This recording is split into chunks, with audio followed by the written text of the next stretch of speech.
Em 2018, no auge das eleições presidenciais, algumas palavras e termos ficaram em evidência. Eu comentei no vídeo passado a minha opinião sobre bolhas sociais. Se você ainda não assistiu, clica aqui em cima para ver. Outro termo que foi muito utilizado desde aquela época foi a palavra fascismo. Geralmente como xingamento, ou seja, no sentido pejorativo, essa palavra foi uma mancha na história da humanidade. Mas por que será? Seja muito bem-vindo ao meu canal, eu sou Liam Bradley e dando continuidade aos termos que ressuscitaram recentemente, eu vim falar aqui um pouco sobre o fascismo. Eu gostaria de deixar claro que não vou falar sobre a história do fascismo em si, nem de como ele se desenvolveu ao longo do tempo. O meu objetivo nesse vídeo é falar sobre sua estrutura e como funciona a ideologia. Vou deixar para falar melhor sobre o aspecto histórico em outro vídeo. Então vamos lá. Oficialmente, o fascismo foi um sistema político e ideológico criado na Itália no começo do século XX por um cara chamado Benito Mussolini. Ele foi muito útil naquele período para poder armar os italianos para possíveis guerras, mas não se restringiu somente a isso. O fascismo foi mais do que uma política e mais do que uma análise social e militar. Ele foi uma ideia. E quando Mussolini o criou, ele tinha justamente essa intenção, pois sabia que uma ideia sacralizada e cristalizada na cabeça do povo poderia se tornar viva e imortal em todos aqueles que a concebessem. Na Primeira Guerra Mundial, a Itália entrou aliada com a Alemanha e o Império Austro-Húngaro, mas no meio do conflito ela mudou de lado para o lado dos vencedores, ou seja, da Tríplice Entente, que ficava França, Estados Unidos e Inglaterra. Com o fim do conflito, o país acabou entrando em crise, porque as despesas da guerra fizeram com que a economia decaísse. Junto com isso, os italianos esperavam receber algum tipo de espólio de guerra, principalmente uma região africana chamada de Abissínia, que é a atual Etiópia. E para completar, os italianos resguardavam um sentimento de exclusão em relação aos demais países europeus, tanto porque a sua unificação tinha sido muito recente, quanto porque os demais países obtiveram muito mais lucros durante a Primeira Guerra Mundial. E então surgiu um homem prometendo salvar a economia e a sociedade italiana com ideias muito radicais. Il cielo della nostra patria!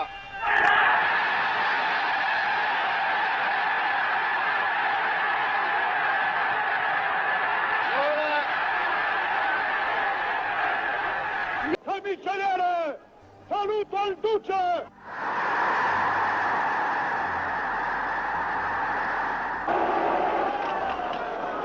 Noi fummo!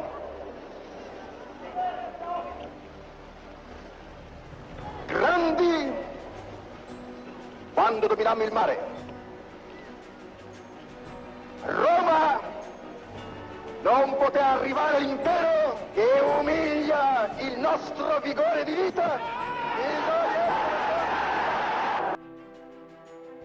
Mussolini se aproveitou da crise para ganhar o poder, mas os seus planos eram anteriores à Primeira Guerra Mundial. Ele era considerado herói de guerra e já contava com aliados que defendiam o seu Fazzi Italiane di Combattimento, um grupo que discutia quais seriam os melhores caminhos para que o país se tornasse soberano. Depois de um tempo, o grupo virou partido e ficou conhecido simplesmente como Partido Fascista. O nome fascismo veio do antigo Império Romano. Fascismo vem de fácio, que era um feixe de varas utilizado por homens chamados de lictores. Os lictores eram guarda-costas dos magistrados romanos, e eles geralmente afastavam as multidões da cidade utilizando um feixe de varas amarrado com um machado na frente. Isso significava poder, e foi adotado pelo Partido Fascista para designar o seu maior símbolo.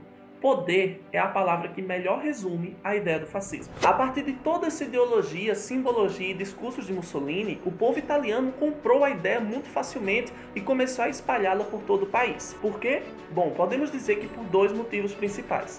Primeiro, o fascismo é muito sedutor. E segundo, ele promete um futuro grandioso para a nação. Logo no início, o partido começou a culpar os responsáveis pela crise.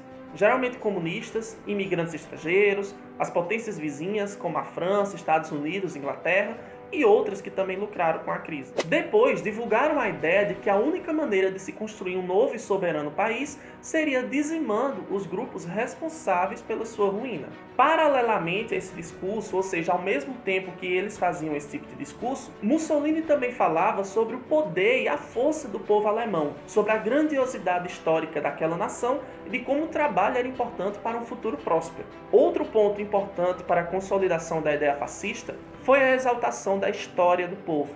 E foi se aproveitando da história e da cultura tradicional que Mussolini conseguiu seduzir o povo para sua causa.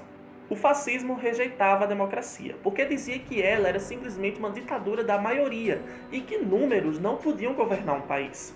Também era totalmente contra o comunismo, porque, segundo ele próprio, ele acusava a ideologia de ser perigosa, mentirosa e preguiçosa. E também ele era contra o liberalismo, essa ideologia que queria reduzir o poder do Estado e aumentar o poder das empresas. Dessa forma, o fascismo era contra 3 das principais correntes que existiam naquela época: o comunismo, o liberalismo e a democracia. Mussolini tinha a ideia de construir uma coisa nova a partir de outras já existentes. E em vários discursos ele declarou isso, dizendo que nada se começa do zero e que tudo pode ser aproveitado, até as ideologias mais repugnantes. Então ele rejeitava a maior parte dessas ideias e dessas doutrinas, porém ele filtrava aquilo que ele achava mais importante. Da democracia, Mussolini retirou o próprio conceito. Para ele, um Estado grande, poderoso e que ninguém ficaria de fora dele seria a verdadeira expressão de uma absoluta democracia. Do comunismo, ele pegou a ideia de justiça social. Dentro do fascismo, todo mundo é importante e ninguém é deixado de lado. E do liberalismo, ele pegou o conceito de desenvolvimento de empresas. Ele sabia que investimento nas indústrias e na economia era útil para a burguesia e, consequentemente, para a arrecadação do Estado. Por falar em Estado, essa era a maior instituição do fascismo. O lema principal era tudo para o Estado, nada contra o Estado e nada fora do Estado. Assim, o Estado, que era o governo, era o maior símbolo de poder dentro do fascismo e se sobrepunha, era maior do que tudo e todos, inclusive da própria Igreja Católica. Oficialmente, o fascismo era católico e também teve o apoio de várias correntes cristãs, mas Mussolini cuidou para que o Papa não tivesse mais poder do que ele. E assim, o Estado era maior do que a própria Igreja, que tinha uma sede dentro da cidade de Roma, lá no Vaticano. Para conseguir apoio popular, Mussolini percebeu que seus discursos cheios de emoção eram úteis. E junto a isso, ele criou vários gestos e simbolismos de cumprimento junto com uma linguagem corporal muito presente. O povo logo caiu em suas palavras e começou a segui-lo, acreditando que estaria salvando um país daqueles culpados pela sua ruína. A partir daí, tudo se resume ao coletivo e não mais ao individual. Dentro do Estado fascista, o interesse do Estado é maior do que o interesse do povo. Portanto, o coletivismo ele fica deturpado. É uma ideia importada do socialismo, porém adaptada aos interesses fascistas, em que a ideia de coletividade é entendida como a coletividade para o Estado e não para o próprio povo. Dessa forma, o governo se fortaleceu a níveis inimagináveis, se tornou uma grande potência militar em pouco tempo e também conseguiram sair da crise. Mussolini tinha uma estratégia interessante que era de criar metas surreais que ele sabia que não seriam alcançadas, mas ele sabia que dessa maneira o povo iria trabalhar incessantemente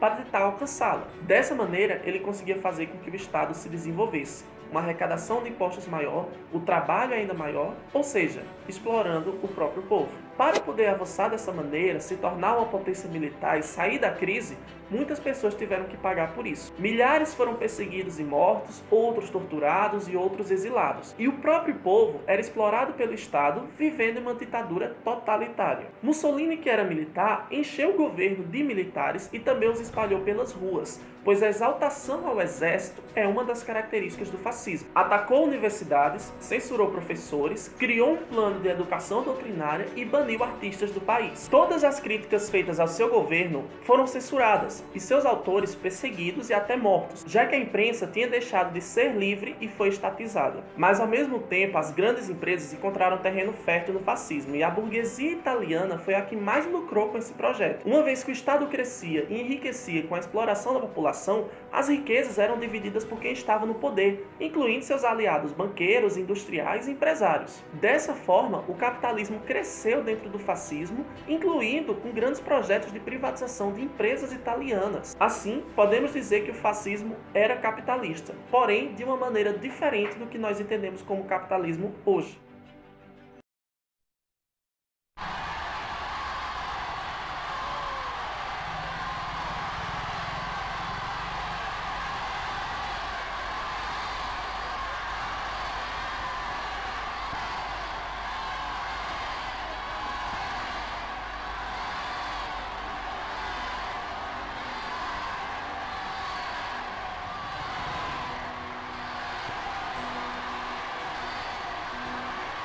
Com o sucesso do fascismo na Itália, vários países se encantaram com esse projeto de poder e quiseram importar para eles. Dessa maneira, na Alemanha, o fascismo se transformou em nazismo. Na Espanha, se transformou no franquismo. Em Portugal, no salazarismo. E até nós, aqui dentro do Brasil, tivemos nossa própria versão do fascismo, chamada de integralismo. Perceba que tudo o que eu falei até agora do fascismo é uma mudança constante entre teoria e prática. Essa era a ideia de Mussolini, para que o fascismo ficasse principalmente na cabeça do povo. E dessa maneira, ele conseguiu existir até hoje, mesmo após a morte do próprio Mussolini e o fim das duas grandes guerras. Por isso, não é difícil a gente ouvir falar sobre neofascistas ou neonazistas nos dias atuais. Mussolini conseguiu criar uma doença que é praticamente impossível de se combater, porque ela age exatamente nas zonas de interesse de um povo desesperado. São em países em crise, cujo povo não sabe mais o que fazer e não tem mais ideia do que vai acontecer no futuro, que o fascismo cria suas maiores raízes. Basta então que surja alguém prometendo curar a ferida, culpando grupos pela desgraça do país e ganhando apoio popular com seus discursos de fácil compreensão e cheios de emoção. Com o tempo, essa pessoa intensifica o ataque contra os adversários. Ataca jornais que denunciam a sua corrupção ou má postura, censura professores e universidades, persegue artistas e cria um canal próprio de comunicação apenas para mostrar uma imagem positiva para o povo. Enquanto faz isso, cerca o governo de militares, corta os direitos trabalhistas para explorar a própria população, fazendo a arrecadação de impostos do Estado aumentar e o poder do povo diminuir, dando assim mais lucros às empresas e bancos. Daí em diante, é só um passo para que a cartada final seja dada. E então as mortes, as torturas, as perseguições se iniciem para valer. Um povo que não conhece a história está fadado a repeti-la.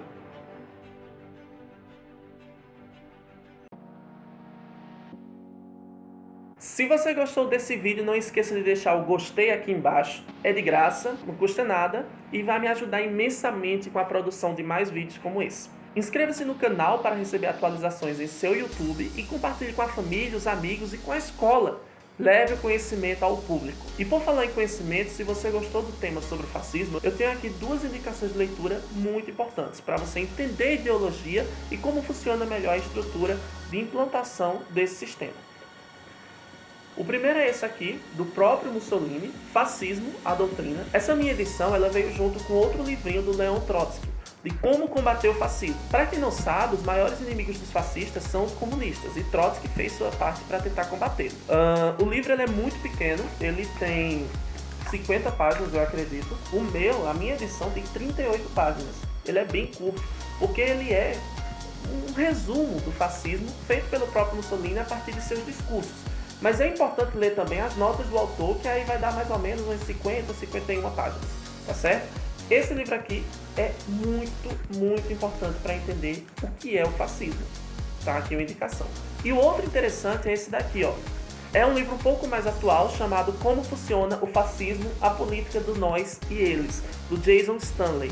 Jason Stanley, ele é um judeu lá dos Estados Unidos, que teve uma história muito impactante na família, não dele, mas da família, em relação ao Holocausto, né? A avó dele era assistente social durante o período de Hitler, e o livro ele fala bastante bem sobre como foi que o fascismo foi implantado na Europa naquela época e como ele está sendo implantado nos dias atuais dentro das maiores democracias que a gente conhece, inclusive no próprio Estados Unidos. É um livro de mais uma análise do momento mesmo, não fala muito da época de Mussolini, na época do fascismo, mas ele mostra como funciona a estrutura do fascismo, como funciona o passo a passo de sua implantação. Ele é dividido em, olha só, tem uma imagem muito massa aqui logo no início, né, do cumprimento fascista criado por Hitler. E ele é dividido em 10 capítulos principais, porque fala de 10 passos de implantação do fascismo, 10 características principais.